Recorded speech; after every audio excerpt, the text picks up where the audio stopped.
नमस्ते छात्रों, आप सभी का डीएवी विद्या निकेतन में हार्दिक स्वागत है।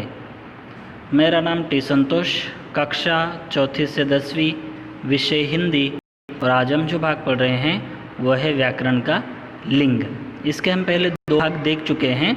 उसमें हमने देखा लिंग के कितने प्रकार होते हैं, लिंग की परिभाषा, लिंग बदलने के नियम। उसमें हमने देखा पुल्लिंग कैसे पहचाना जाता है या कैसे बदले जाते हैं, पुल्लिंग शब्द पहचानने के नियम। उसी प्रकार स्त्रीलिंग शब्द पहचानने के नियम भी हमने कुछ देखे हैं, कुछ बाकी थे। अब देखते हैं वो इस भाग में। तो आवट, जिसके अंत में आवट, इया, ई, आस, आई प्रत्यय लगते हैं, वे शब्द भी स्त्रीलिंग शब्द होते हैं। तो देखिए, आवट, लिखावट, मिलावट, थकावट, सजावट आदि, इन सब के अंत में आवट प्रत्यय है, इसलिए ये शब्द स्त्रीलिंग शब्द हैं। इया, खटिया, डलिया, डिबिया, टिकिया, इन सब के अंत में क्या है, इया प्रत्यय है, इसलिए ये शब्द भी स्त्रीलिंग शब्द हैं। उसी प्रकार ई, नगरी, गठरी, प्याली, गरीबी, अमीरी आदि, इन सब के अंत में क्या है, ई प्रत्यय है, इसलिए ये सब शब्द भी स्त्रीलिंग शब्द हैं। अब आस, जिसके अंत में आस प्रत्यय हो, वो शब्द भी स्त्रीलिंग होते हैं। सांस, मिठास, खटास, प्यास आदि, इन सब के अंत में क्या है, आस प्रत्यय, इसलिए ये सब शब्द भी स्त्रीलिंग शब्द हैं। उसी प्रकार आई प्रत्यय, उदाहरण मलाई, बुराई, महंगाई, रुलाई आदि, इनके अंत में आई प्रत्यय है, इसलिए ये सब शब्द भी स्त्रीलिंग शब्द हैं। महीनों, दिनों, ग्रहों और पर्वतों के नाम सदैव पुल्लिंग होते हैं। महीनों के नाम, दिनों के नाम और ग्रह और पर्वतों के नाम।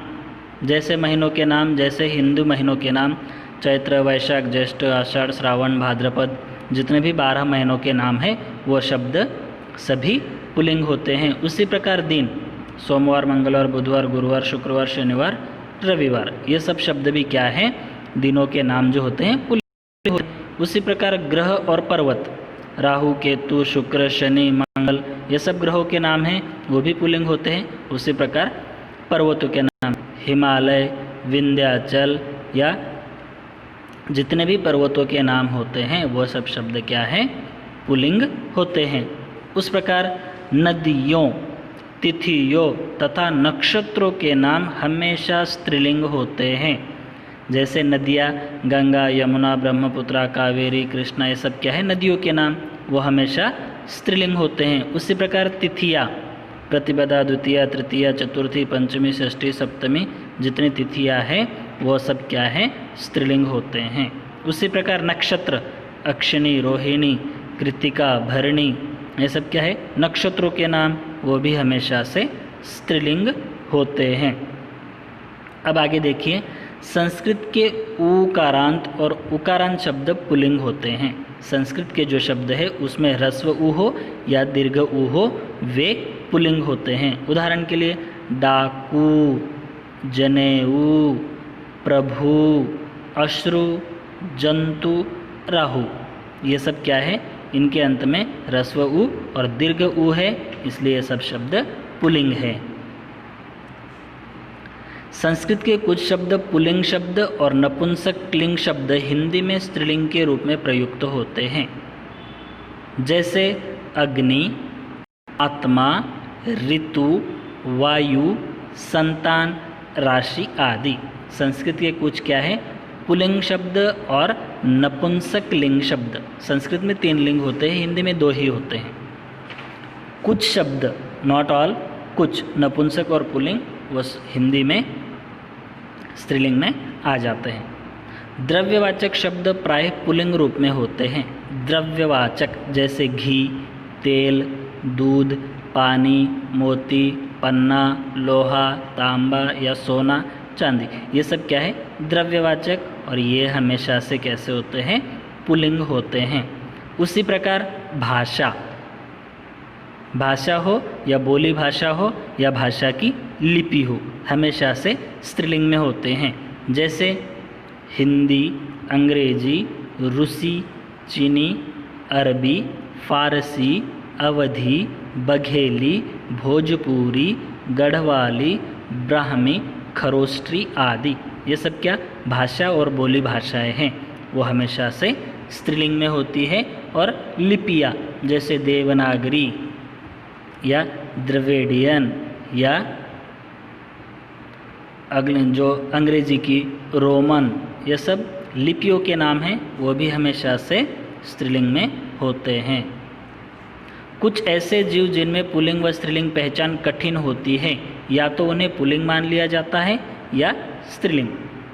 कुछ ऐसे जीव होते हैं जो हमेशा से या तो पुल्लिंग में ही प्रचलित है उनके नाम, चाहे वो स्त्रीलिंग शब्द हो तो भी पुल्लिंग में ही उच्चारण किया जाता है। ऐसे कुछ जैसे चीता, भालू, गीदड़, इसमें अगर स्त्रीलिंग भी है तो भी उसको वैसे ही कहते हैं, ज़्यादा प्रचलित शब्द हैं। लेकिन इन शब्दों के साथ में मादा शब्द अगर हम जोड़ देते हैं तो वे स्त्रीलिंग हो जाते हैं। जैसे मादा चीता या मादा भालू या मादा गीदड़। और अगर पुल्लिंग बना देते हैं तो नर, नर चीता, नर भालू या नर गीदड़। उसी प्रकार कुछ जीव नर हो या मादा, उन्हें स्त्रीलिंग मान लिया गया है। जैसे ऊपर के हमने एग्जाम्पल देखा कि वो नर हो या मादा वो पुल्लिंग में बोले जाते हैं। उसी प्रकार कुछ ऐसे भी शब्द हैं जो हमेशा से स्त्रीलिंग में उच्चारित होते हैं। जैसे कोयल, मैना, मक्खी, लोमड़ी, ये मेल हो या फीमेल हो, इनको हमेशा से स्त्रीलिंग में ही उच्चारित किया जाता है। लेकिन उनके साथ में अगर हम वैसे ही नर मादा अगर जोड़ देते हैं तो पुल्लिंग के स्त्रीलिंग बन जाते हैं, स्त्रीलिंग के पुल्लिंग बन जाते हैं। ओके, तो इस भाग में बस इतना ही। मिलते हैं अगले भाग में, तब तक के लिए धन्यवाद।